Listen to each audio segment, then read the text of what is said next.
Itong si Pope Francis, bumisita nga dito sa ating bansa dahil specifically ang core ng kanyang pagbisita, yung pagbisita dun sa mga kababayan natin na biktima nitong bagyong Yolanda. Pero from that video clip, Audrey, nakita natin na hindi naman kailangan na sa mga biktima lang ng bagyo tayo tumulong, kahit na kapamilya natin, kahit na katrabaho natin, maaari nating pakitaan ng mercy and compassion. At pwede natin itong gawin araw-araw, hindi lang sa bago dumating ang Santo Papa, during na nandito ang Santo Papa, maging sa pag-alis niya, nating baguhin yung ating pamumuhay sa pagmamalasakit at mercy sa kapwa. Alam mo, personally, naging idol ko talaga itong si Pope Francis dahil talagang may impact yung kanyang preaching sa akin. Dahil hindi lang siya preaching, ipinapakita niya through example. Nabalitaan mo ba yung hinalikan niya itong isang what's the name? Vivacio Riva. Meron siyang genetic disease kung saan deformed ang kanyang... Parang maraming bukol sa mukha. Deformed yung kanyang mukha at katawan, pero hinalikan siya ni Ka Francis, walang pandidire. Ganito yung klase ng pagmamahal na kailangan nating ipakita sa ating mga kababayan. Kung mayroong pandidire, kung mayroong nag-hold back tayo, hindi ito yung pagmamahal na tinutukoy ni Pope Francis. Kaya nga, talagang nakikita ko dito na naging effective din siyang leader ng Simbahang Katolika dahil leadership by example, pinapakita niya upang gayahin din siya. At mamaya, i-discuss natin further itong mga examples ng leadership by example nitong si Pope Francis. Pero bago yan, alamin muna natin kung magiging maulan ba o maaraw ang pagbisita ng ating Santo Papa ngayon at sa mga susunod pang araw. Mula sa ating kasamang si Amor La Rosa, live mula sa Pag-asa DOST. Amor, magandang umaga. Pinas, ito na po ang latest sa lagay ng ating panahon. Mga kababayan, nakapasok na ng Philippine Area of Responsibility ang bagyong binabantayan natin at ngayon na binigyan po ito ng local name na Bagyong Amang. Alas 4 ng umaga namataan po ito sa layong 950 kilometers east of Giwan, Eastern Samar. Taglay po nito ang lakas ng hangin nga abot ng 65 kilometers per hour at pagbusog nga abot naman ng 80 kilometers per hour. Inaasahan po natin ang pagkilos ito, yan po ay pa west-northwest sa bilis na 19 kilometers per hour. Ayon kay Pag-asa Weather Forecaster Jory Loy, sa ngayon nakikita po nila na posible na lumapit ito dito po sa may Eastern Visayas. Pero bago pa yan tumama ng tuluyan, maaring ito po ay mag-recurve, yan po ay pahilaga. So yan po, patuloy po natin babantayan kung ano nga ba ang magiging scenario dito. Pero hindi pa rin po natin inaalis yung posibilidad na ito ay magtuloy-tuloy dito sa ating landmass o dumaan dito sa ating kalupaan. Kaya patuloy po nating babantayan ang mga pagbabago sa movement nito sa mga susunod na oras at susunod na mga araw. Dagdag pa ni Mr. Lois, malayo pa ang bagyo para magkaroon ng direktang epekto. Pero sa ngayon po makakaranas na ng maulap na kalangitan na may kasamang mahina hanggang sa katamtamang pag-ulan at pagkidlat. Pagkulog, ito pong bahagi po ng Eastern Visayas at ganoon din ito pong bahagi ng Caraga. Habang dahil naman po sa Northeast Monsoon o yung hanging amihan, inaasahan po natin dito sa Cagayan Valley, pati na rin dito sa Cordillera ang maulap rin na kalangitan, pero mga may hinang pag-ulan lamang ang mararanasan.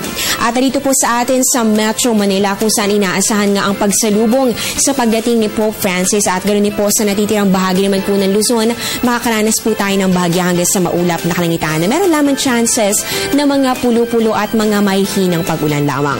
Sa natitirang bahagi naman po ng Visayas at ganoon din sa natitirang bahagi po ng Mindanao, inaasahan po natin ang bahagya hanggang sa maulap na kalangitan na meron po chances pa rin ng isolated rain showers or thunderstorms.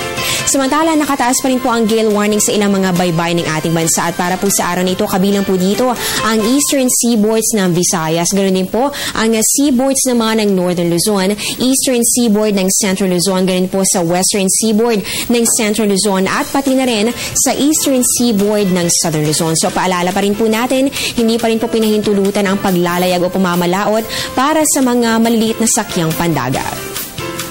At yan po muna ang latest mula dito sa Pag-asa. Ako po ang inyong weather lover, Amor La Rosa, na nagsasabing ang taong handa at may nahon, kayang lagpasan ang hamon ng panahon. Magandang umaga po sa inyong lahat. Okay, maraming salamat, Amor La Rosa, live mula sa Pag-asa DOST. So magiging maulan nga ang pagtaya ng Pag-asa. So sa ating mga kababayan, paghandaan na rin po yan. Bagamat may mga ipinagbabawal na dalhin during sa mga event ng Santo Papa. Yes, bawal pong magdala ng payong. Paalala lang po, kahit po magiging maulan mamaya o sa mga susunod na araw, bawal pong magdala ng payong. Kung kayo po ay pupunta, maaari pong kapote na lamang ang inyong gamitin. At syempre, kasama po rin po natin si Father Arnold Abelardo ngayong umagang ito.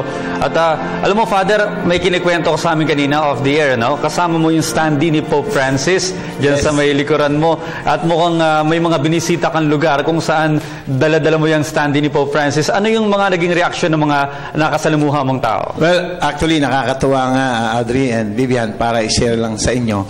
Naisip ko kasi, maraming mga tao na hindi nila makikita si Pope Francis sa pagbisita niya, tulad halimbawa ng mga pasyente namin sa Philippine Orthopedic Center. Marami doon ay naka-confine. So biglang naisip ko, pumunta po ako dito sa Clarisian Publication, nakita ko yung standing niya, itong nandito sa aking tabi ngayon. Sabi ko, pwede bang mahiram yan? Anong gagawin mo? Isasakay ko ako sa Pope Mobile at iikot ko doon sa ospital at iba't ibang mga lugar. So, bigla lang pumasok sa aking isip yon at sabi ko nga, para iikot ko doon sa mga pasyente. Pero nagulat ako at actually, ito nga, gusto kong ipakita yung ilang mga pictures na nakunan ko doon sa pag-iikot sa pasyente, yung mga doktor, mga nurses, at iba't iba na, yun lang, nakita lang nila yung image ni Pope, parang na-excite na sila. Sabi nila, Father, parang tumatayo ang balahibo ko dito sa bisita ni Pope Francis na ito, na akala mo talagang buhay na buhay. But the idea is, para ma-feel nung mga tao yung pagbisita ni Pope Francis. Ang sabi ko nga dun sa, naglagay ako sa Facebook, the Pope is coming. But actually, dito sa ospital, he has arrived already. Dahil dama namin yung boses niya, yung mensahe niya, yung damdamin niya. To a point na pag-ikot ko nga, yung isang may putulang paa, may cancer patient, hanggang dun sa chapel, talagang tuwan-tuwa sila yung mga naka-wheelchair pa-picture. And then later on, sabi ko, isinakay ko uli siya dun sa kotse, inihiga ko doon. Sabi ko, pupunta ako ng Pampanga hanggang Nueva Ecija. So, nag-pastoral visit na si Pope Francis doon na parang nakakatuwa. So, merong isang piyesta doon sa isang bayan sa San Antonio, Nueva Ecija, kung saan ako taga roon.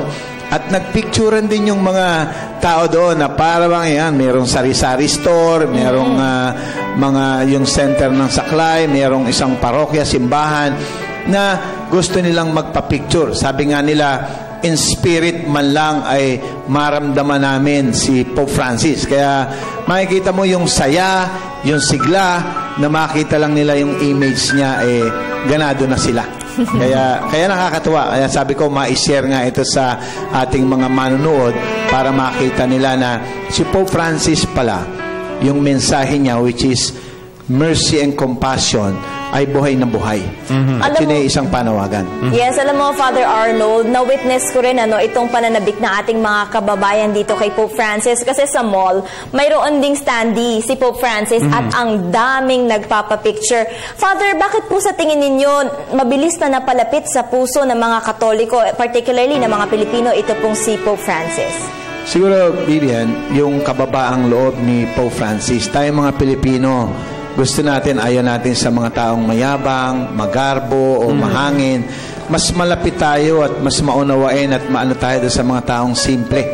Si Pope Francis, ang sabi nga doon sa kwento, nung siya ay ma-elect na Pope at mapili, niyakap siya ng isang kardinal, si Cardinal Hume. At yung pagyakap sa kanya, nung pagkakapili sa kanya, ang sabi doon ni Cardinal Hume ay, please do not forget the poor. Yes. Huwag mong kakalimutan ang mga dukha.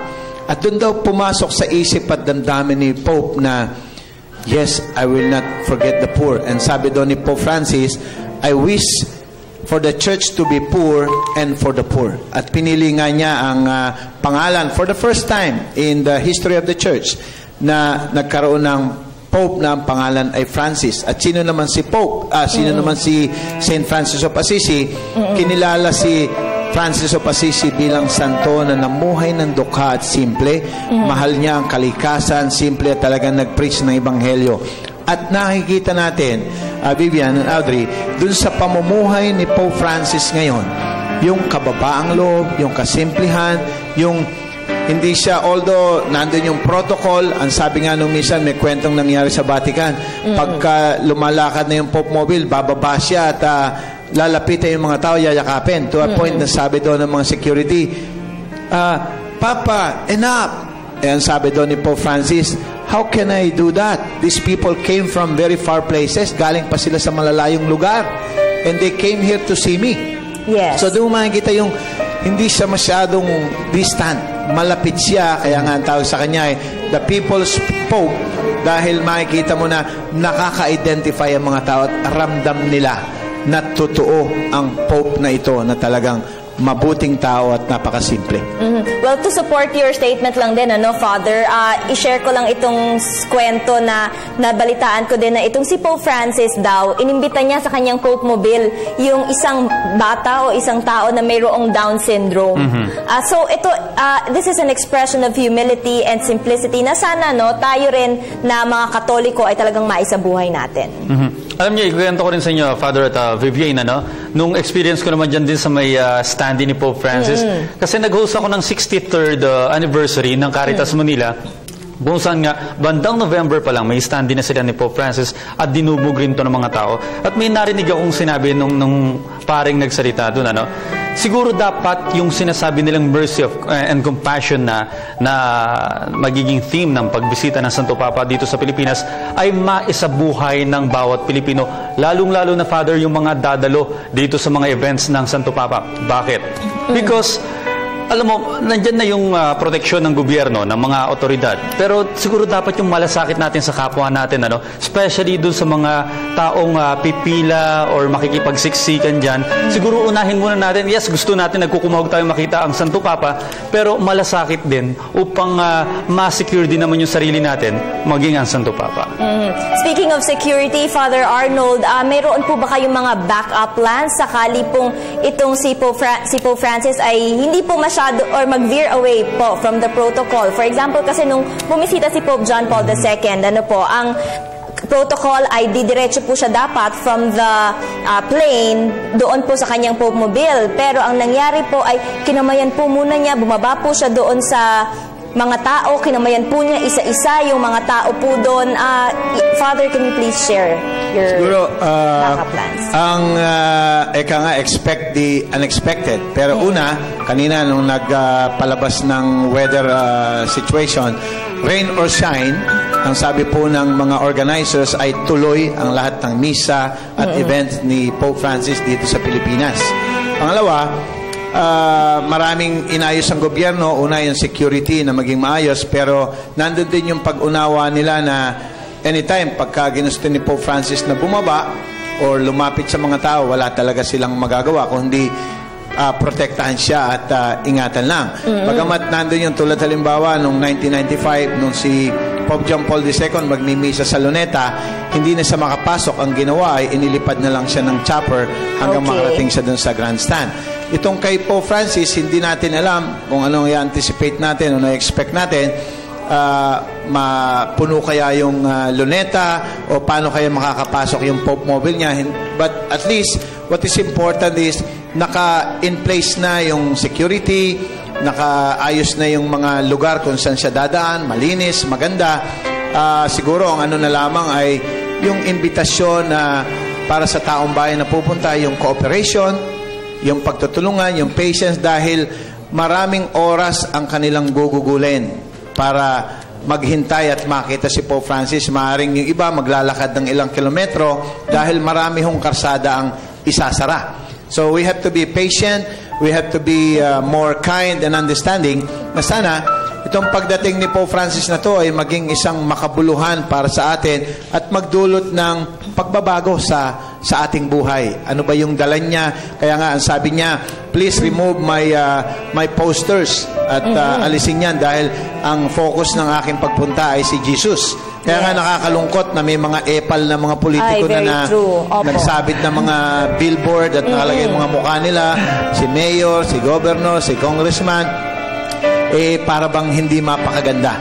At sana kung pwede, kahit yung taong bayan na, tanggalin na yun dahil nakakasira sa imahe ni Pope na madikit yung mukha niya doon sa mga mukha ng hindi naman natin kilala kung ano yung kanilang pagkabuhay. Huwag sanang gamitin yung imahe niya. Or better yet, Father, wag nang iboto yung mga gumawa niyan. Tandaan yung pangalan ng mga yon. Kasi opportunistic yun eh. Parang, di ba, example yun ng pag-take doon sa isang religious event na opportunity to promote yourself. And what does it show doon sa quality ng leader, hindi ba? Dapat hindi suportahan yung mga ganoong klaseng politiko. Opo. And Father, nabanggit nyo nga po kanina, no, itong security measures talagang pinaigting and possibly, na magkaroon ng mga pagbabago sa mga protocol. Pero nanawagan nga po ang ating palasyo na sana po ay magbayanihan po tayong mga Pilipino para po protektahan ang ating Santo Papa, dahil kahit na 15,000, 25,000 or 50,000 na uniform personnel ang i-deploy natin, tayo pa rin mga Pilipino ang best protection ng ating Santo Papa. Ayun nga yung sinasabi doon sa may theme, mercy and compassion. So compassion, malasakit sa kapwa. Habang pinapanood po ninyo, inaabangan ninyo yung Santo Papa na daraan dyan sa may lugar ng event, siguro malasakit sa kapwa. Kapag may nakita kayong mga medyo kadudado, kahinahinala, ay maaari na po kayong kumilos at ipag-alam ito sa mga otoridad. Pero bago yan, marami pa po tayong pag-uusapan. Kasama pa rin natin si Father Arnold Abelardo, patungkol pa rin sa pagbisita ng Santo Papa. Pero sa ngayon, panoorin muna natin itong munting VTR patungkol naman sa commemorative papal stamps na inilabas ng Philippine Postal Office.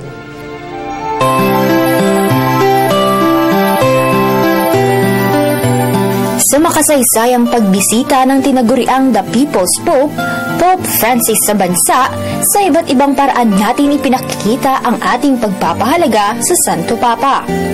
Mula sa souvenir items, sa t-shirt, hanggang sa pinakamaliit na postage stamps. Kung ating babalikan ang kasaysayan, hindi pa nagmintis ang Philippine Postal Corporation of PhilPost sa paglalabas ng Papal Commemorative Postage Stamps. Mula sa pagbisita ni Pope Paul VI noong 1970 hanggang sa 2 ulit na pagdalaw ni Pope St. John Paul II noong 1981 at 1995. Kinasanayan na ng PhilPost ang paglalabas ng limited edition postage stamps na may kaugnayan sa mga Santo Papa. Tulad ng hindi malilimutang World Youth Day noong 1995, beatification at canonization ni na Pope Saints John Paul II at John the 23rd. Nag-issue rin ang PhilPost katuwang ang Vatican City ng special edition stamps sa pagkahalal ni Pope Francis bilang Santo Papa. Ang Philippine Postal Corporation is issuing today the Papal Stamp coinage. This is a special souvenir sheet for the state visit and apostolic journey of Pope Francis here in the Philippines. We will only issue 7,000 but sobrang ubos na yung stamps, but we will secure additional printing approval sa Philippine Stamp Committee. This is the first time that we are issuing here in the Philippines a stamp coinage, meaning it's a stamp but it looks like a coin. Simple at banal. Ito ang naging tema at inspirasyon sa paglikha ng papal stamp ng PhilPost in-house designer. Simple lang siya parang white lang siya and then may mga rays lang para i-reflect yung simplicity ni Pope Francis. Sobrang challenging gawin yung stamp na yon dahil big event yung pagdating ni Pope Francis dito. Tsaka napaka-importante na maging maganda yung design na yun. Kaya talagang lahat nung best ko, binigay ko dun. So actually, parang hindi pa rin ako makapaniwala na he's visiting our country ngayon. Parang sobrang holy nung pakiramdam na yung presence niya, kahit hindi tayo makalapit sa kanya, parang malapit pa rin siya dito sa atin. Bukod sa 3D feature, nakabase rin ang makulay nitong disenyo sa temang mercy and compassion. Nagkaroon din ng public viewing ng mga bagong disenyo ng papal stamp sa isang mall sa Quezon City. Itong public viewing na to is open to the public until January 18. Mamamangha kayo sa mga stamp na nagawa pala natin noon dati na hindi pa nakikita natin lahat ng tao. Dinaluhan ang public viewing ng ilang matataas na lider ng simbahan tulad ni na Cardinal Luis Antonio Tagle at Bishop Honesto Ongchoco ng Diocese of Cubao. Igagarantiya ko sa inyo, this is the first time you will see the stamp in one area. It's talagang something that you have to see. We're selling this at 200 postage value. So, ibig sabihin yung postage value niya, pag gagamitin siya sa sulat, pagpapadala ng sulat ay 200 pesos. Ang stamps kasi, no, from the date of issue, it's called a philatelic stamps, meaning yung ginagamit for souvenir. Pero pwede rin siya gamitin sa postage. Pero after 1 year, it becomes definitive stamps. So, parang nagiging regular stamp siya. At sa unang araw ng pagbebenta nito ay matyagang nag-antay at pumila ang marami, lalo na ang postal stamp collectors. Siguro kukuha ko ng mga 10 pieces na souvenir stamp saka coins, yung coins stamp. Bibili rin. Masaya kasi binigyan tayo ng pansin ng ating pangalawang iginagalang na Pope. Isa sa gumagabay sa atin sa bansa na madalo tayo at matingnan natin kalagayan kung tayo well-to-do at saka yung mga kawawa nating kababayan, makita rin niya para may pagdasal niyang kabutihan ng kanilang. Sinabi naman ng PhilPost na mag-iimprenta pa sila ng karagdagang commemorative stamps kung kakailanganin. Some are available. Last March 2014, the PhilPost issued Pope Francis stamps. It's a joint issuance, meaning pag joint issuance, 2 countries will issue at the same time similar stamps. Ang magkaiba lang yung name of state. So kung Philippines at Vatican, yun lang yung difference. Patuloy namang i-display ang mga luma at bagong Papal Commemorative Postal Stamp sa Post Office Building sa Maynila hanggang sa katapusan ng buwan.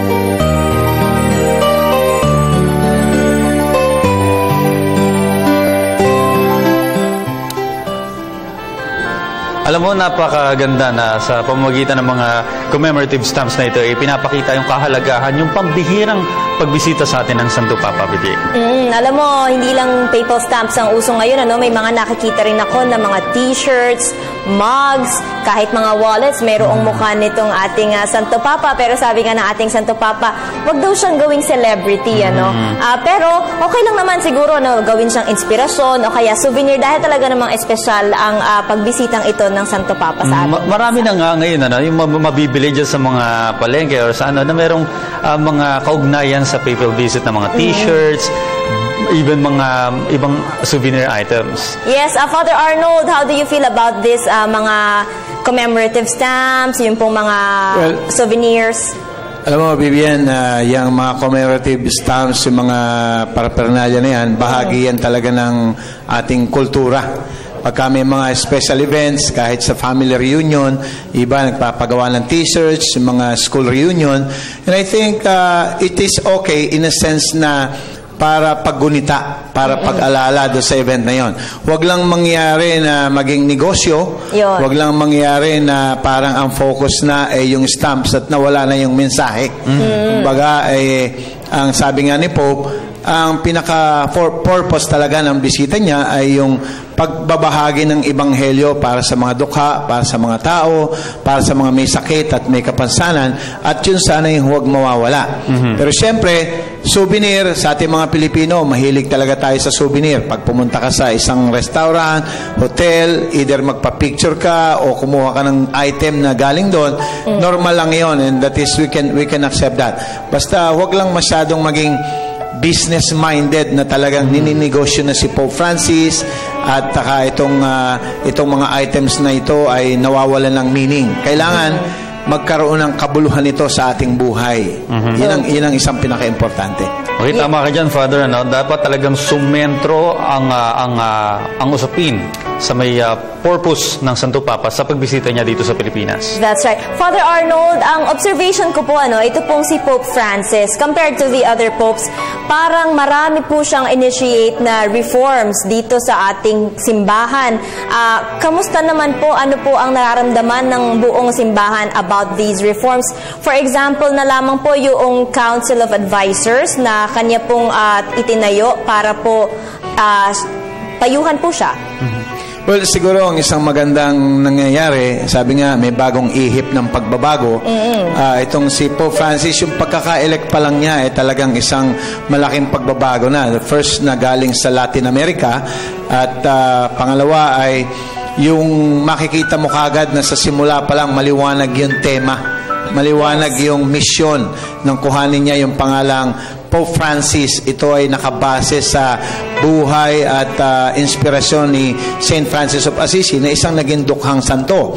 Yung mga reforma ay talagang hindi lahat pwede nating sabihin. Merong mga ilang bahagi sa simbahan na nagre-react, pero marami ang nagdidiwang dahil una, yung pamumuhay ng simple ng simbahan. Na ang simbahan ay kailangang maging dukha in a sense na maramdaman natin yung ebanghelyo ng paglilingkod para sa mga ordinaryong tao.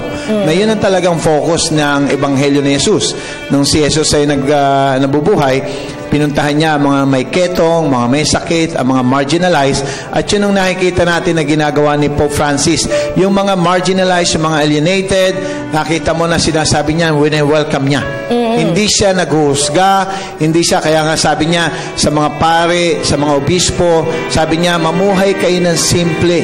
Makita sana ng mga tao si Kristo sa inyong buhay. Iwasan ninyo ang mga marangya, magarbong pamumuhay. Ito ay point na merong obispo sa Germany na talagang parang finar niya at inalis niya doon sa pwesto dahil itong obispo na to ay tinawag na si Bishop Bling Bling. Yes. Dahil napamalita na naging maluho. So makikita mo na aware siya doon.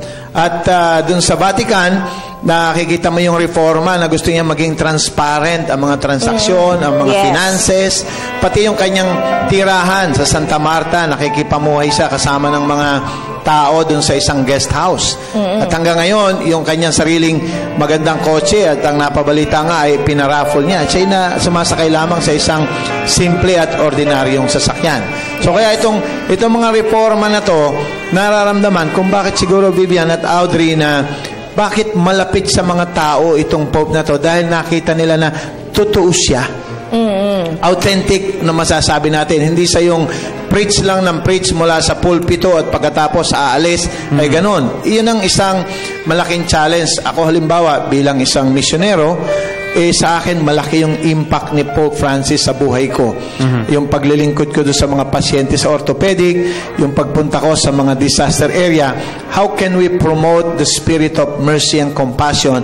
Ay kailangan talaga ng panalangin, kailangan talaga ng pagbababad sa piling ng mga tao. At yan ang isang sikreto ni Pope Francis. Nagbababad siya sa piling ng mga tao, ng mga dukha, kaya yung kanyang mga preaching ay hindi nakalutang. Ang preaching niya ay makaka-identify ka kasi isinasabuhay niya yung simple na yun. Parang leadership by example. Leadership by example na tinatawag nga, Audrey. Kaya makikita mo, pag nagsalita siya, tama, may sense. Yung pag, nag-washing of the feet siya sa Rome, anong pinunta niya? Pati yung isang babaeng bata at Muslim pa, hinugasan niya at hinalikan ng paa. Opo. Yung mga pananaw niya tungkol sa halimbawa about homosexuality, about gay, sabi niya, who am I to judge? Ang ibig niya sabihin doon ay to be homosexual, at yun ay kinatigan din at inano ni Archbishop Socrates na it is not a sin. Yes. Ang kasalanan kung paano tayong mamumuhay, kung paano tayo makikirelate sa ating kapwa. Yes. Kahit dun sa atheist, sabi niya, ang mga atheist ba makakaligtas? Well, who am I to judge? Only God, ang Diyos lamang ang makakapaghusga niyan. Kaya ang sabi nga niya, isa pang siguro, kaya medyo yung iba na alarma sa message niya, may mga conservative tayo simbahan, nung sabihin niya na huwag kayong masyadong maging obsessed sa contraception, sa abortion, ganyan. Importante yung pag-usapan yan. Pero huwag naman yan lang ang parang pinag-uusapan simbahan. Tingnan natin ang kalagayan ng mga dukha, ng mga may sakit, ang mga walang bahay, ang mga walang makain. Yan, tingnan natin yung kanilang pamumuhay at paano natin mailalapit si Jesus dito sa mga taong ito. And to give our audience lang po a brief backgrounder, yung sinabi nyo kanina, Father Arnold, na Bling Bishop, gumastos po siya ng $42 million para po ipa-renovate ang kanyang yung Bishop residence at $2,000 para lang sa bathtub. Kaya ayun, pinadala siya ni Pope Francis sa isang sabbatical. Anyway, ito pong si Pope Francis, Father Arnold, talaga pong makikita yung simplicity sa kanya. Hindi po siya nagsusuot ng red cape, yung normal po na sinusuot ng mga Santo Papa, at yung kanya pong ring na suot, normally di po ba gold po iyon, yes. Pero ang pinili po niya silver. Paano naman po ito, does it affect po yung tradition po ng simbahan? Hindi naman, actually ang tradition ay nagmumula lang yan sa pagsisimula. So, yun ay ibig sabihin, mayroong isang pope na nagsimula na ito dapat yung maging cross, ito dapat yung maging sapatos. Halimbawa, bakit pink yung shoes according to tradition? It symbolizes yung blood of the martyrs, yung gold, yung purity. Pero si Pope Francis kasi kakaiba talagang dito sa pop culture natin yan, yung bang inain siya sa mga tao dahil marunong siyang makibagay. Sabi niya, no, hindi ko kailangan ng gold. So, kaya yung kanyang papal cross niya dito na nakaano sa dibdib niya, isang silver, and it symbolizes the Good Shepherd. Yung sapatos niya, yung paring sapatos na black na simple, at yung tirahan niya, doon pa rin simple. Kaya siguro, personally, Vivian and Audrey, siguro isang malaking imbitasyon ito sa mga obispo, sa mga pare, misyonero dito sa Pilipinas, na yung bang buhay namin ay naaayon ba sa ebanghelyo ng poverty? Kasi kami mga pare, meron kaming vows of poverty. At dun sa vows na yon, ay tinatawag kami na mamuhay ng simple, yung lifestyle namin, yung bang aming kinakain, yung aming bang mga gamit ay mukhang maluho na hindi na kami nakaka-connect dun sa mga ordinaryong tao. Si Pope Francis, tulad ng sinabi mo, Vivian, simple lang yung kanyang mga gamit. At yun ang importanteng makita natin ng mga families na kailangan pala nating mabuhay pero hindi natin kailangan maging maluho. Essential, yun lang ang pinaka-importante. Okay, Father, lumalabas sa ating discussion ngayong umaga na pinakita nga ng Santo Papa na wala siyang fear sa change o sa pagbabago.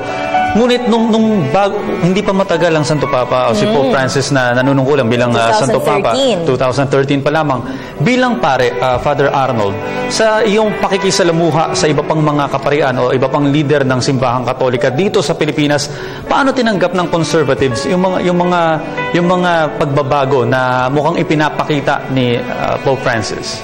Siyempre, alam mo, sa simbahang Katoliko naman, ang maganda siguro na maintindihan kay Pope Francis, hindi naman siya yung Pope na parang diktador. Etong gusto ko, dapat kay lahat ganyan. And I believe na nire-respeto pa rin niya yung iba't ibang pananaw, iba't ibang espiritualidad, iba't ibang pamamaraan. Pero makita natin na siyempre, may mga reaksyon yung ilang mga bahagi ng simbahan. Halimbawa, sabi nga niya nung minsan, ang aking ipinipreach about consumerism, laban sa consumerism, capitalism, ay hindi ito nakabase sa pananaw ng komunista. Ito ay sa simula't-simula pa ay nakaugat sa ebanghelyo ng pagsasabuhay, ng pagbabahaginan, yung solidarity, yung pagmamahal sa mga mahihirap. So kaya importanteng maintindihan ng simbahan na ng mga tao na sa kanyang mga aral, sa kanyang pagbibigay halimbawa, gusto niyang imbitahan ang lahat. Halimbawa, invitation to preach and to take care of the poor. Hindi ibig sabihin nito, Audrey and Vivian, na ine-exclude ang mayayaman. Kundi ibig sabihin, tayong lahat, mayaman o mahirap, ay tinatawag ng Ebanghelyo, tinatawag ni Jesus na maglingkod dun sa mga nangangailangan. At yun ang importanteng makita ng bawat isa. Okay, Father Arnold, ipagpatuloy po natin mamaya yung discussion natin tungkol sa mga turo nitong si Pope Francis. Pero bago po yan, alamin muna natin ang kanyang buhay bilang isang pare. Jorge Mario Bergoglio, more popularly known as Pope Francis, had his own humble beginnings. Started off as a Jesuit priest, Jorge entered the Immaculada Concepcion Seminary in Buenos Aires for 3 years, after which he joined the Society of Jesus in 1958 as a novice. 2 years later, in the 12th of March 1960, Bergoglio finally became a Jesuit after making the religious profession of the initial, perpetual vows of poverty, chastity, and obedience of a member of the order. He was ordained priest in 1969 by Archbishop Ramon Jose Castellano. Bergoglio finished his 3 years of theological studies in 1970 at the Colegio of San Jose. That same year, continued his training as a Jesuit tertianship at the Alcalá de Henares, Spain. 3 years later, in 1973, Bergoglio took his fourth and final vow in the Society of Jesus. Shortly after his vows, he was named Provincial Superior of the Society of Jesus in Argentina, where he served until 1979. During his service as a Provincial Superior and shortly after being named as such, he traveled to Jerusalem to conduct a pilgrimage. His stay was, however, cut short due to the Yom Kippur War. As a priest, he was also a man of education, having studied several courses and served as a school official of different institutions. He upheld the teachings and doctrines of the church. He also kept an open mind and huge heart to those who needed healing and counseling. A man of the masses, a pope with a good heart for everyone, albeit firmness in his actions.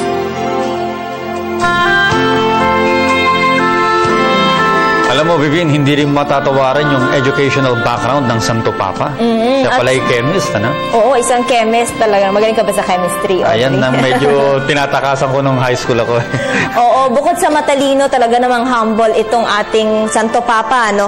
Katunayan nga, as a Pope, ano, kapag ka, di ba yung Holy Week, pag naguhugas ng paa, ang hinuhugasan ng paa daw ng Pope, Father Arnold, correct me if I'm wrong, priests. Pero itong Santo Papa natin, ang hinugasan niya, inmates, at may hinugasan pa nga siyang paa na Muslim at mga babae. Anong pagtingin niyo dito, Father Arnold? Doon natin makikita, again, yung kasimplihan ni Pope na talagang ang bawat ginagawa niya ay hindi papogi hindi pakitang tao, kundi dito tayo talaga dapat, ito talaga dapat yung mga tao na ating pinaglilingkuran, ito dapat yung mga tao na ating niyayakap dahil diyan hinahanap si Jesus ng mga dukha.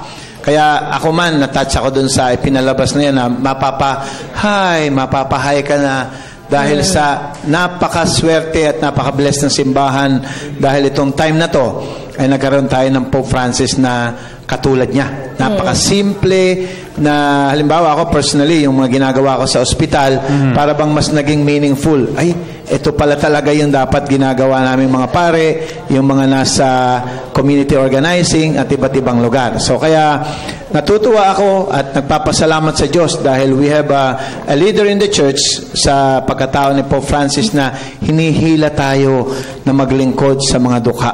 Yung puso niya puno ng pagmamahal, ng mercy at compassion para sa mga ordinaryong tao. Kaya yun ang isang bagay na dapat siguro ay matutunan at magaya ng bawat isa sa atin. Okay mga kaibigan, manatili lamang po kayong nakatutok dito sa Pope Francis sa Pilipinas. Magbabalik pa po kami maya-maya lamang.